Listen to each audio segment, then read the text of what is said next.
Shalom Aleichem. Nesanel Gantz. Yaakov Gluck, nice to meet So you. what's the name of your company? My company is the Contractor's Office. We also did a DBA of TCO Office Services once we outgrew the name of the Contractor's Office. We do office services for small to mid-sized businesses. Whatever office work the company doesn't want to do or whatever's a headache. Some people take Tylenol, some people take Motrin, some people take Excedrin, so some people get rid of the headache altogether. I like that line. So how old are you? I am 21 with 12 years experience.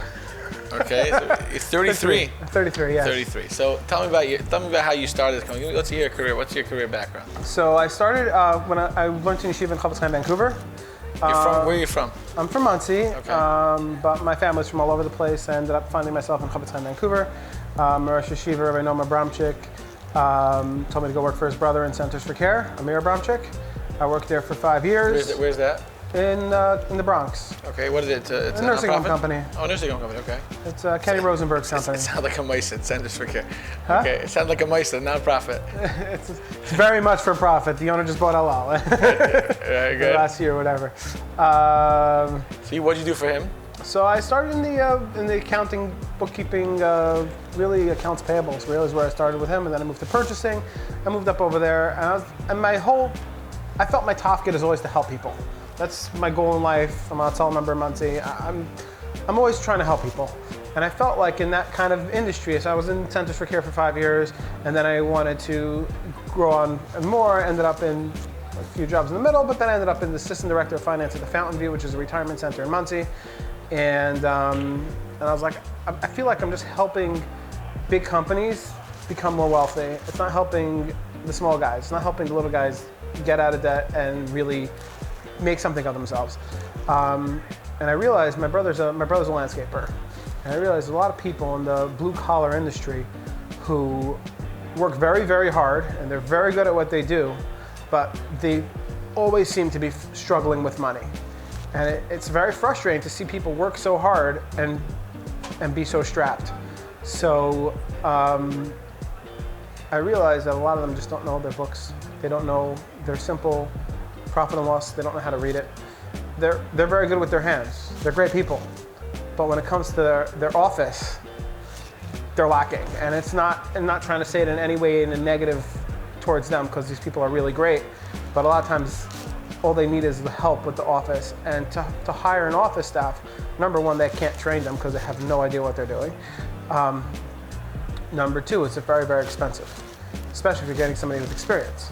For sure. So I started TCO in 2016, and thank God, Baruch Hashem, we've been growing ever since. And what does it mean? You start TCO. What does it mean? Talk to me. So I hired a couple people. I was still the assistant director of finance at the Fountain View.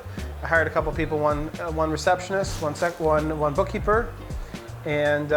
Hey, by the way, listen, ladies, you're not going to work for me. You're going to work for 400 companies. Like, what does that mean? How did you start it? So when I started, it wasn't 400 companies. It was 2-3 companies, and it was.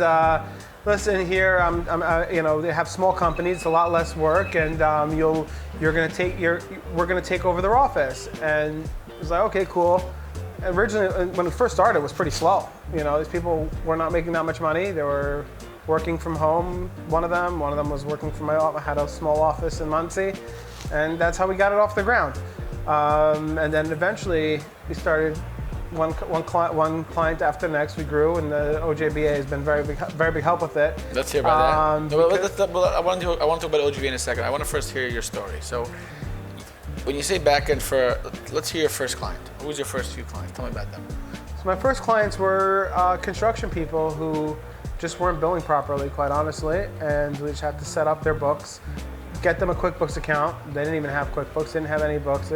One of my clients had a different bank account for every single job he was on, because otherwise he just didn't know where to take the money from. I'm like, then which one are you paying your gas from? So obviously you're not a bookkeeper by nature. I mean, you understand books because you helped it in the nursing home industry. But my question for you is very interesting. When you started talking to me, you said you do back-end office work. So now, why did I find it unique?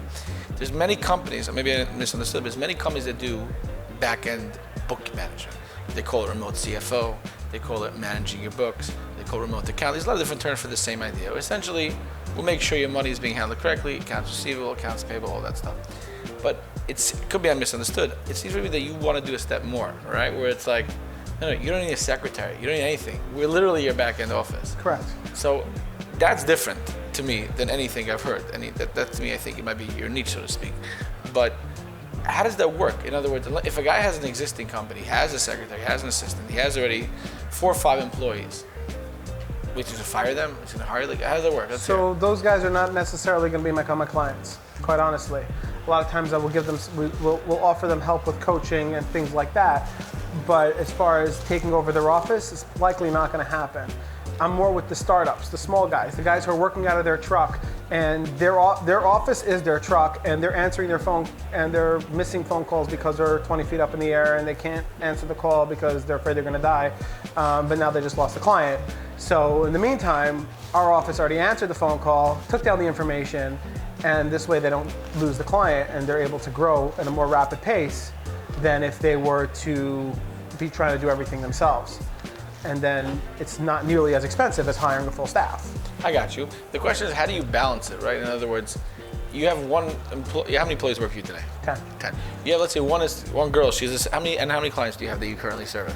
35, 40. So, and each person is essentially working for all 35? Like, how does that work? In other words, So- hi, it's this company. I mean, they're based on different numbers that come in, I understand that, but it's hard to, how do you balance 35 different companies? That sounds a lot. We have a complicated VoIP system where the name of the company comes up when they see the name of the company. They have multiple computer screens open. They open up that company.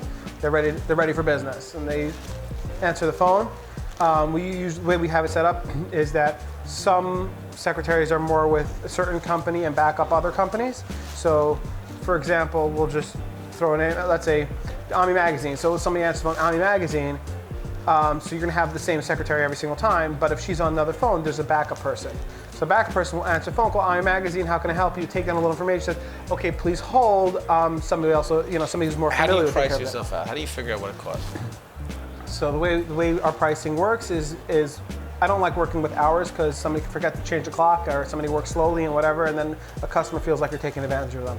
So we work with physical data. So we charge a service fee for every single item that we offer, every single service. So if you're using just answering service, it's $100 a month plus $2 a phone call. If you want customer service phone calls, where it's going to be more, where we're going to learn a little bit more about your business, we're going to call people back. It's going to be also $100 a month plus $5 a phone call. It's going to be collection calls, and those are a lot more frustrating and annoying and whatever. So that's a $250 service fee plus $2 a phone call. And it just all set up that it's all fact-based. Interesting. And same with the bookkeeping. It's fascinating. Tell me a little bit about your struggle. When did you start this company? Like 7 years ago, you said? In 2016, yes. Tell me some of the difficulties that you had in growing the business. Obviously, it's not an easy thing. I see that when you're speaking to me, like now you're a little settled a little bit, but it was a hard path to get here. Oh yeah. So I am a big believer in no debt. So that being said, it was no data? No debt. No debt. No debt. So when starting that business, it was very difficult because I started with a payroll, and my customers were basically paying my payroll, and I was left out of it. Honestly. Yeah. The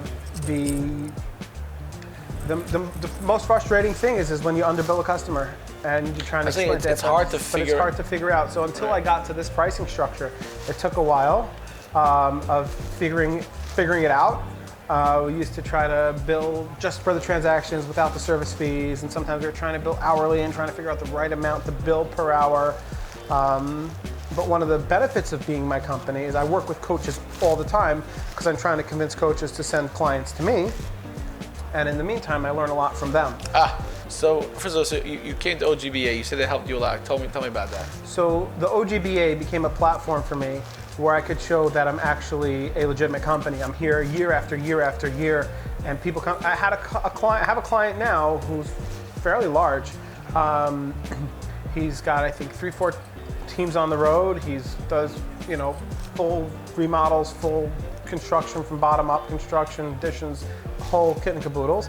And he basically said to me, I was thinking about you the first time I saw you, but I wanted to make sure you're a real company. So the second time I saw you, I was like, okay, maybe I'll do this, but I'm still managing. The third time I saw you, I had no choice. Interesting. So wow. And are you able to actually concrete know you got clients from here like in previous years besides this guy? Yes. Oh wow, so what's the advice you give for people who come to an event like this? Stand out. Stand out means standing in the hallway, making your booth different than everybody else. Everyone thinks that to make their booth different than everyone else. I'm the only guy with a Lamborghini. Oh, Lamborghini. You have a Lamborghini there? Ah, okay, nice. Okay, that's a move. That's a move. I know that.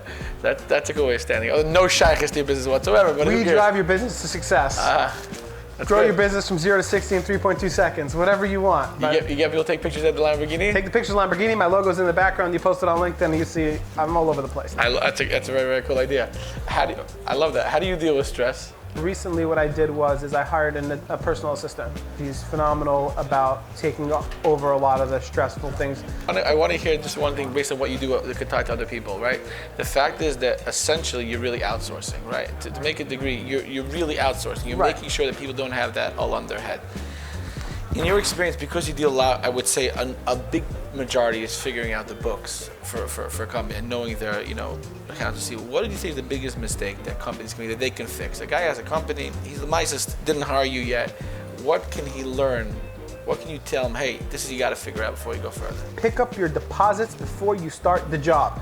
I can't tell you how many times I've dealt with clients, previous clients, potential clients who are owed hundreds of thousands of dollars. They started a big job, they're friends with the contractor, this, that, and the other. They never picked up their deposit and they paid out $20,000, $30,000 on a job they didn't start yet. And for some other reason, this $20,000, $30,000 is eating at their bank account because they haven't seen it. They already paid out all this money out to their suppliers because they have no choice.